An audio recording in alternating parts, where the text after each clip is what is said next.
Hello, നിങ്ങൾ വിചാരിക്കുന്നത് ഞാൻ ഒറ്റയ്ക്കേ ഉള്ളൂ അല്ല, നിങ്ങൾക്കൊരു സർപ്രൈസ് ഉണ്ട് കേട്ടോ.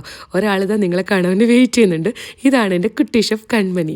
അപ്പോൾ അവൾ കുറേ നാളായിട്ട് ആഗ്രഹിച്ച ഒരു ഡ്രസ്സാണ് കേട്ടോ. അപ്പോൾ ഒന്നും നോക്കിയില്ല, വാങ്ങിച്ചു കൊടുത്തു. അങ്ങനെ ഇന്ന് രാവിലെ മുതലേ ഈ ക്യാപ്പൊക്കെ ഇട്ടിട്ട് ആളിങ്ങനെ റെഡിയായി നിൽക്കാൻ കേട്ടോ, നമുക്കിന്ന് വീഡിയോ എടുക്കാമെന്നൊക്കെ പറഞ്ഞിട്ട്. അപ്പോൾ നോക്കിയപ്പോഴേക്കും ചിക്കൻ ഉണ്ടായിരുന്നു. ഇന്ന് ഞാൻ നമുക്കൊരു ചിക്കൻ കട്ട്ലേറ്റ് ഉണ്ടാക്കി കൊടുക്കാമെന്ന് വിചാരിച്ചു, കൂടെ നിങ്ങൾക്കും. അപ്പോൾ നമുക്ക് ആദ്യം തന്നെ ബോൺലെസ് ചിക്കൻ പീസസിൽ കുറച്ച് ഉപ്പ് ഇട്ട് കുറച്ച് വെള്ളം ഒഴിച്ച് നമുക്കൊന്ന് വേവിക്കാൻ വെക്കാം കേട്ടോ.